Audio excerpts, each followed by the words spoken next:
me out. But anyway, hey everyone, welcome back to another episode of Hey Alexa. Today I have Elena Davies from Big Brother 19, X on the Beach Season 3, and host of the Miscellaneous podcast. We've literally been talking for like the last 40 minutes and I'm already obsessed with her. So this is going to be a good podcast. More obsessed with me than she already was, just to be clear. Exactly. The obsession. I already loved her. Yeah, it's not a new obsession, guys. But Now, I like to warm people up, you know, get you really all in. Yeah, but who's more obsessed now? Am I more obsessed with you than you are with you? That's the question. Yeah, it's going to be a tight race. And, I think it's probably still like I'm going to win. And it's mostly because like if I didn't win, who would I even be? It's true. And that's the main thing. But in this scenario, if you're not first, you're not last. You are still valued and appreciated. So thank you for being obsessed with me. You have great taste. Of course. Thank you. I try. And I guess it's probably better that you're more obsessed with you than me because that could be stalkerish. So. Yeah, and I think I have one of those right now. Oh. I think I actually do. It's not me, I promise. It's not her. I don't know why I'm whispering. Wow, guys. Wow. Talks for a living. Can't talk. I don't know why I'm whispering like he's here. I mean, who the fuck knows? Maybe he is here. That's scary. I don't want to say much more than that because what if he listens to this? I've actually been thinking about it. I'm like, I feel like this could be a funny bit if I don't die. And I wanted to talk about it on my podcast, but then I'm like, no, that's too close to home. Like, he's definitely listening to that, right? Wouldn't you think? Probably. It feels like a safer space to bring it up. So anyways, guys, if you don't see me post Instagram stories for like more than, I would say 24 hours, honestly, something bad has happened. And you need to reach out to Eugenia, my mom. Okay? Thanks. Thank you very much. Everyone listening, that's what we got to do. So I got those are the rules. Yes, but to be clear, you do not stalker obsess me. You just regular obsess, and I think that's cute. Thanks. I'm glad.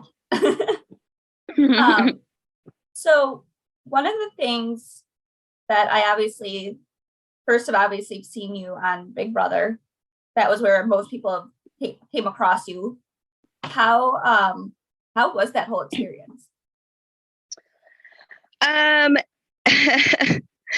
Interesting, of course. Life-changing, of course. Traumatizing, of course. A lot more than I expected it to be in a lot of ways. That's funny. It's such a loaded question because there's been so many elements from that experience. And then like the more time goes on, the more I'm seeing different effects of it's still impacting my life, right? Yeah. It really is just truly just life changing.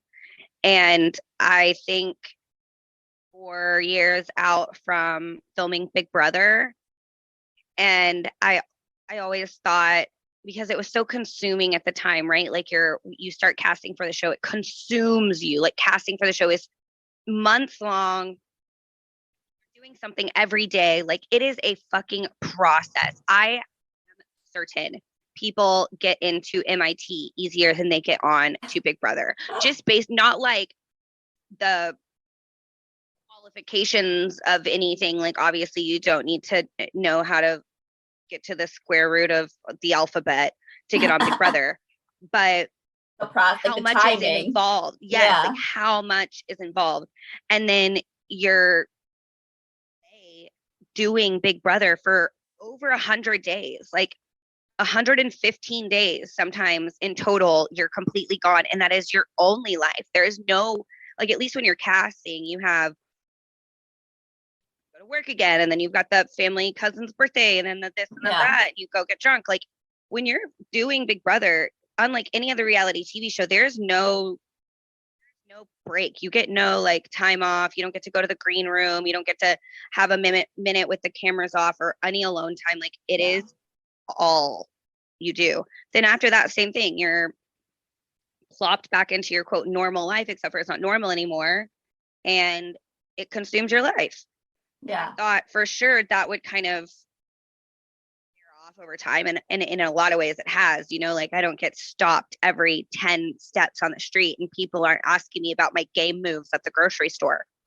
But it is my whole life now. Like when I get on the phone with any of my friends, they're from a reality TV show. And then we go to these events and like it's my livelihood, and I still get asked on podcasts every once in a while. It's where I'm talking about this and like the people in my life, and then the going through the breakup and that being a public thing. Other shows like good things, bad things. I'm gonna be honest with you, like I have a hard time getting on Netflix and even Paramount Plus because I see like The Challenge, Survivor, Amazing Race. I get on Paramount Plus and it's like Big Brother, X on the Beat, and I'm like, oh, it actually still kind of triggers me and gives me like I have a physical reaction to it, even now, and there's so much stuff like behind the scenes of like people just don't. Honestly, I think about this all the time. I'm like, yo, people think that reality TV is traumatic and chaotic and there's all this crazy shit that happens, and that's because it is. Yeah. You bitches should see what's not filmed. Like, wow. Would lose your ever-loving shit. Like, y'all would lose your minds. It's so ridiculous. So anyway, all that to say, traumatized. I am blessed with my best friends in the world. I am self-made. I made something out of nothing and made a success for myself from taking advantage of the opportunity. I have spent a lot of money in therapy. I extreme paranoia and trust issues. I think of everything strategically and like 3 or 4 steps ahead, even if it's just like lunch. And ultimately, like I think it's great. I think it's what I was supposed to do, and I haven't even the reason for that hasn't even been fully revealed to me yet. So I know my purpose in life is to make people laugh and be their escape from shitty days, regular days, cat deaths, bad breakups, even just a bonus giggle on a good day. Yeah. That is what I'm on this earth to do. And I have a wider net, a bigger audience, more connections, and more people to sell my feet pictures to, thanks to Big Brother. So I am ultimately grateful. Wait, are you on that website? OnlyFans. Oh, that's what it's on? I thought it was like an actual. There is a feet one. Yeah, there is a feet one. I'm not on that. I used to just sell feet pictures, like kind of like one-offs. Like if you like hit me on Twitter and I see your DM or Instagram, whatever. But it's just much more streamlined if you do have it kind of like all in one space. So I did get on OnlyFans. That was kind of an accident, if I'm being honest. And the hilarious part about that is I have Paul Abrahamian to thank for being on. I mean, I guess originally I have Mark Gordon Jansen to thank for joining OnlyFans, but like that spiraled into me having Paul to thank for joining OnlyFans, and it was a complete accident. Like it was a joke. That started making me money because people on Reddit found my OnlyFans. Didn't have anything on it. $20. So they paid to look at nothing, and they knew there was nothing there before they joined. So like, I don't really know. No way. Like you can tell it's like 0 posts, 0 photos, no media. And they're like, ooh, $20. Okay. Seems fair. Dumb. So dumb. Who does that? That's dumb. Anyway, like 35 people did that. So Damn. $100. And I was like, I guess I have to post something. So I just started posting pictures of fans. Like I pulled my chair up in the living room and set my phone on the coffee table and just took a photo of myself with my ceiling fan. And then I just grew from there. I started doing some oscillating fans, some desk fans, Wait, I love that it's all fans, like in portable fans, bladeless fans, broken fans, even big ass fans, industrial fans. I've done some like bathroom fans, AC, car, you know what I mean? Because it's blowing air, so it's gotta be a fan. So anyway, yeah. So I made $100,000 in a year selling pictures of myself with fans. Wow. Only promoted it like 2 or 3 times on Instagram. And that brings me back to my point of isn't it funny that I cost Paul a bunch of money, but he's made me a bunch of money? Yeah. Do you give him a cut? No. Good. Yeah. Keep it. But yeah, isn't that crazy? That's something. And I like had no intention of doing that. It just literally sort of accidentally happened. And then I took advantage of I made a joke of a situation. And then now I full-blown OnlyFans creator. And then now also it's just a place where I can send all my feet, you know, those who could be interested in any kind of soul toe action.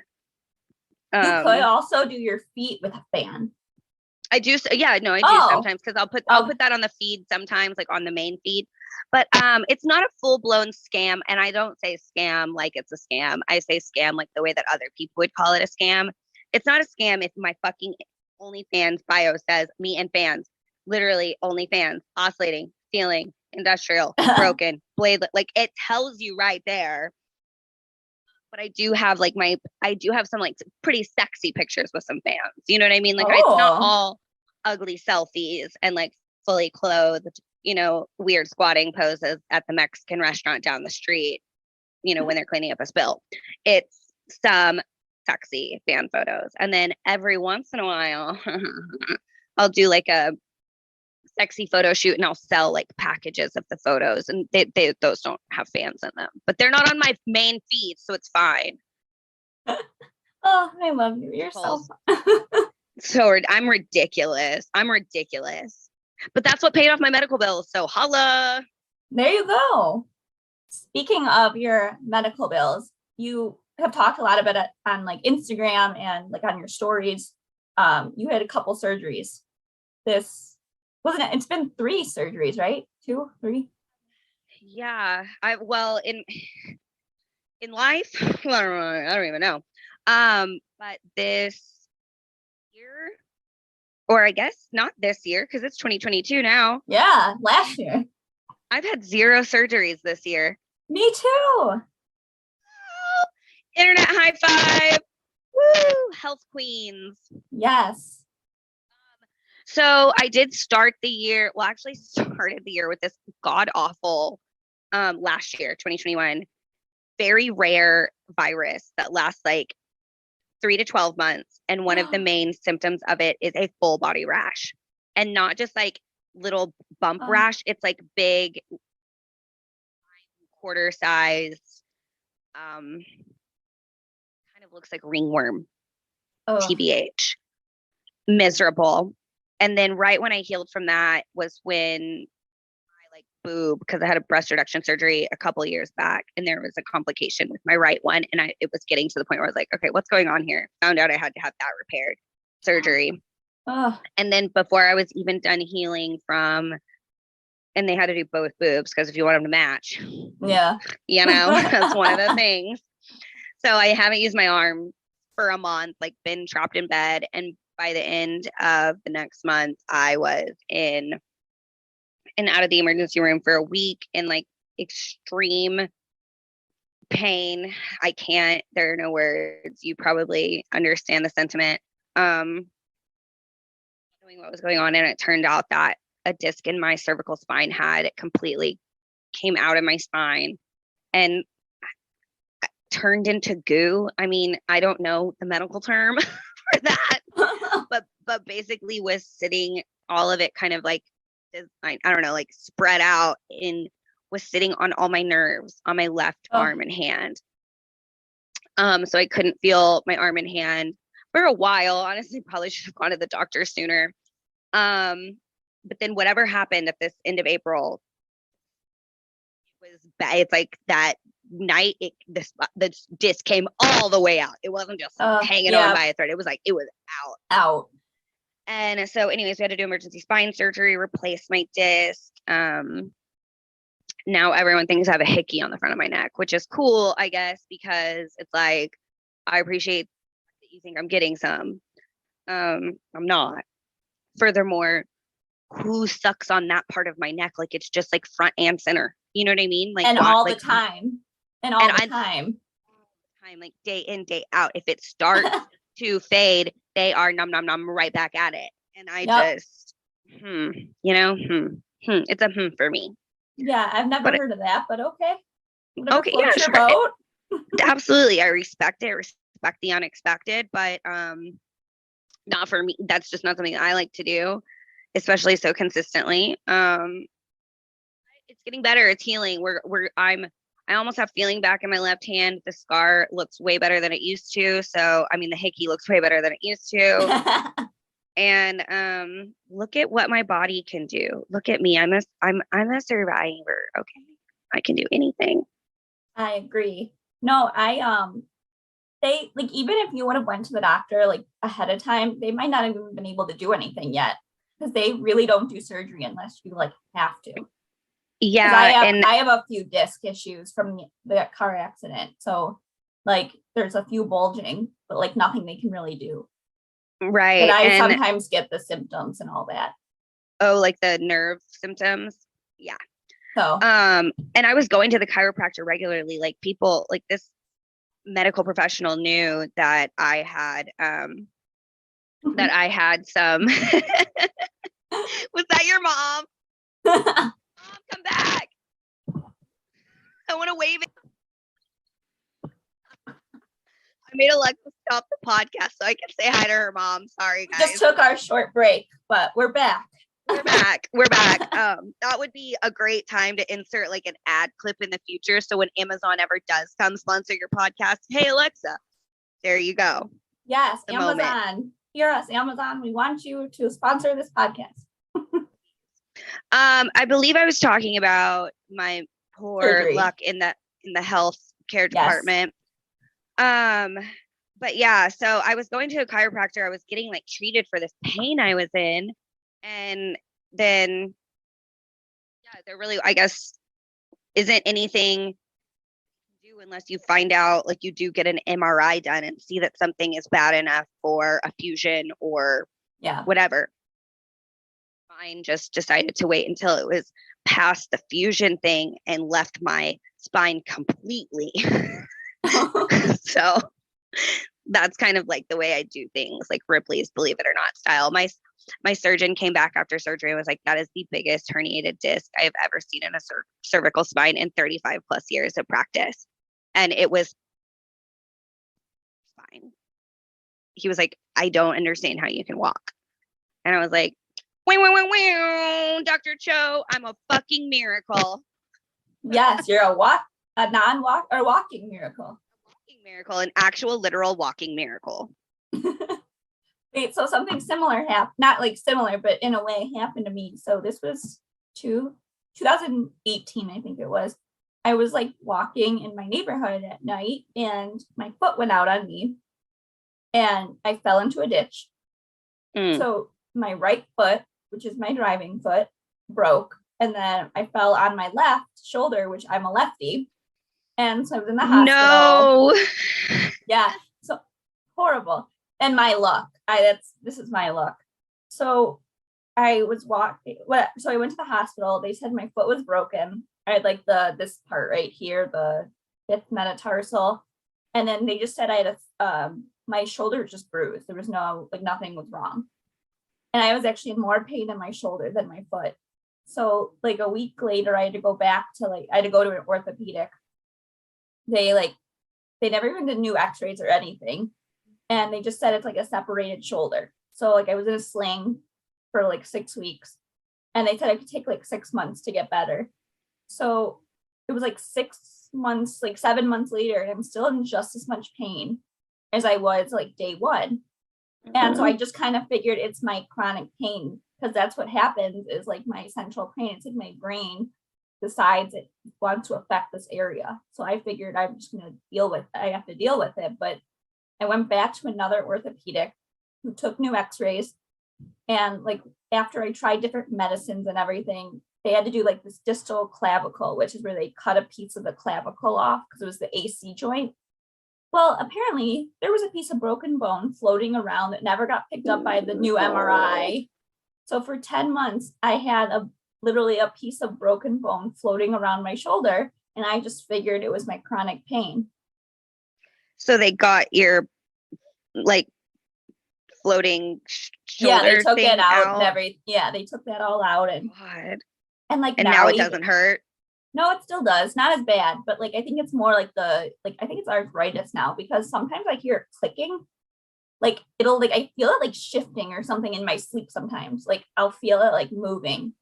Dude, bodies are weird. Weird. I know. Weird. They be doing a lot of stuff.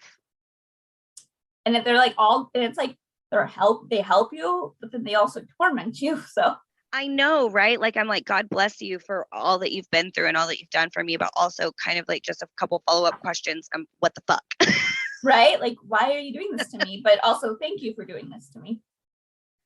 Exactly. You get it, unfortunately. I do, and you get me, unfortunately. So we get each other. So you're currently hosting the podcast Miscellaneous.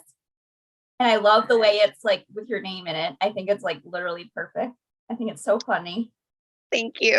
Me too. I love it.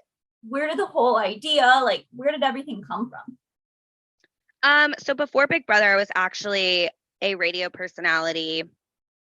I don't know that I meant to do that either. In the back of my mind, I've always wanted to be in entertainment. I've always loved radio. And so the job I got before Big Brother was actually like my dream job. And then I started a podcast there with a gal that I worked with, and it was called Two Peas in a Podcast, and super cute and fun.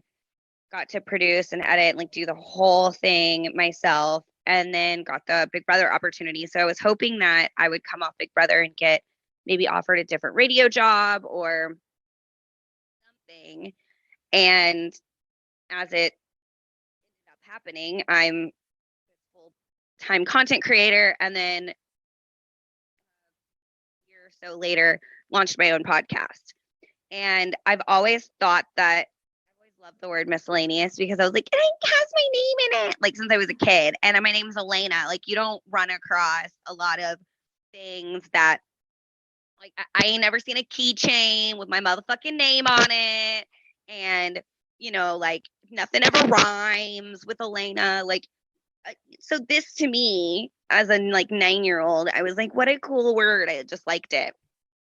And so as I'm, trying to create this podcast in my mind, names really matter to me too. Like, I want it to be something cool or relevant or fun, whatever.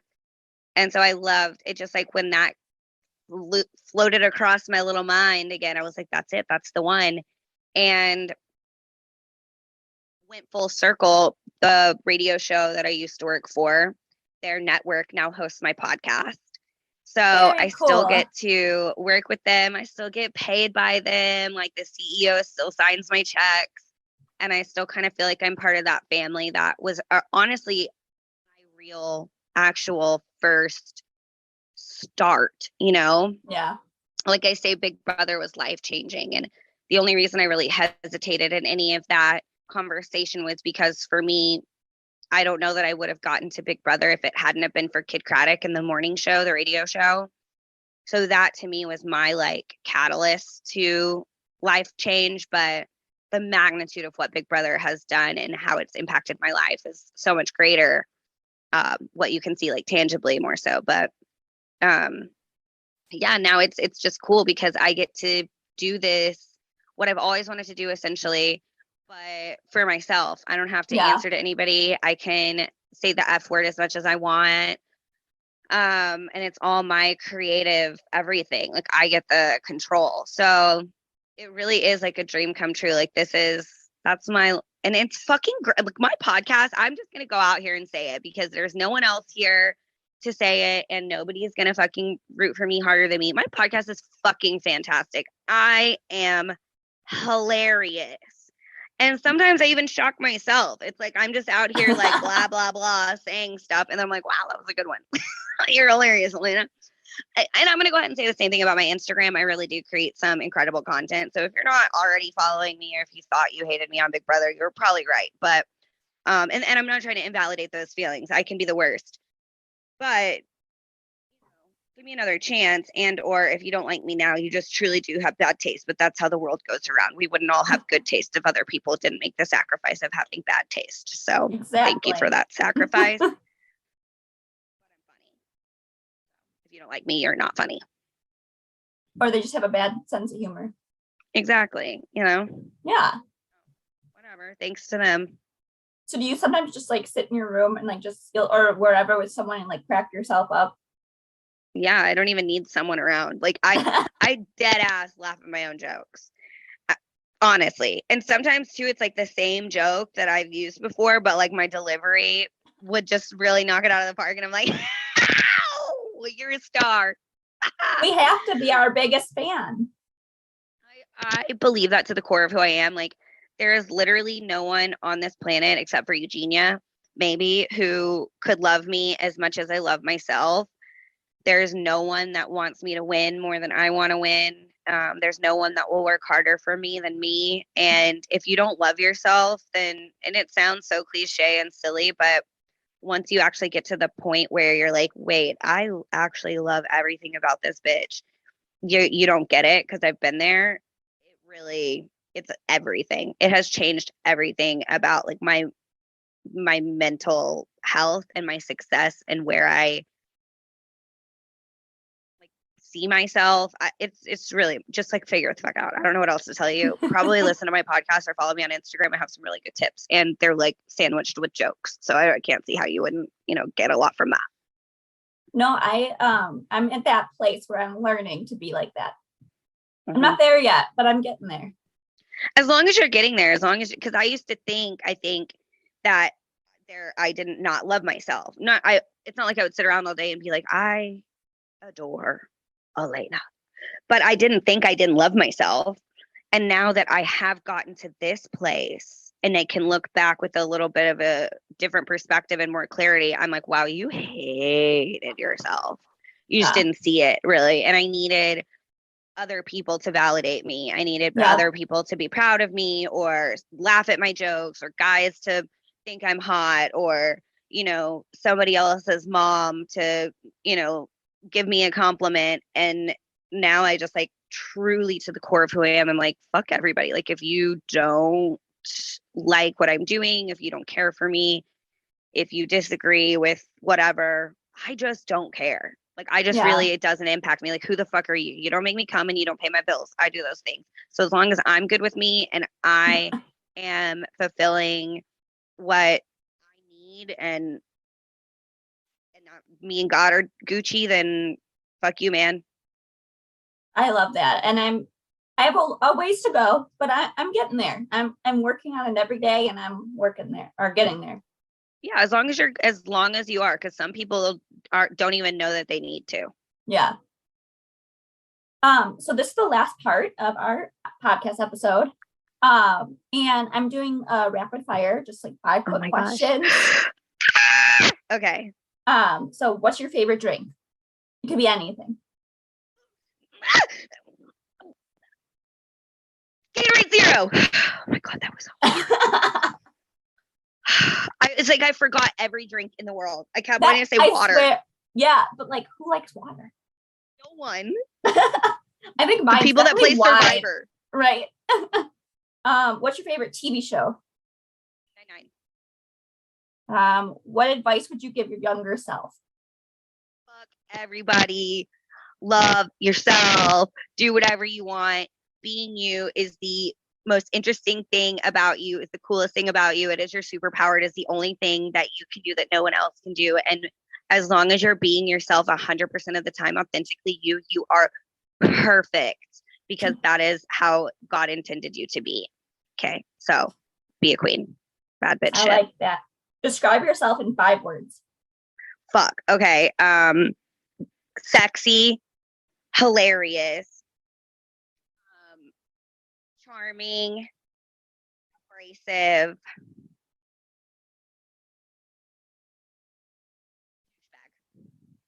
I like it. And the last one, what is success for you? What is success for me? Yeah. Like what do you consider success for yourself? Being happy with myself and loving myself. Whatever that looks like to me is success, and that can look different to a lot of people. But as long as I'm happy and I'm in control of my happiness and I love me, I'm pretty good. And like my mom, you know, like I want her to be around, like that she I feel like she's a part of my success because she's a part of like everything. And I feel like if she wasn't here, then I'd be miserable. And then if I was miserable, I probably wouldn't do so well in life. You know, you get it. It's a fucking snowball effect. But just me being happy with me is success. Me making someone laugh every day, like me impacting at least one person for the better every day. That's like, check, you did a good job today. Like that is Elena Davies' success. I like it. And now where can everybody find you? Oh my God, guys, come find me. So my name's Elena Davies. That is where I am on the internet, Instagram, and it's ELENADAVIES. And pretty much you can find everything else from there in my bio. I have a link tree. My podcast is the Miscellaneous Podcast, everywhere you can listen to podcasts. But like I said, just find me on Instagram and click around. Compliment me, please. All right. This was another episode of Hey Alexa, and talk to you guys next time. Bye.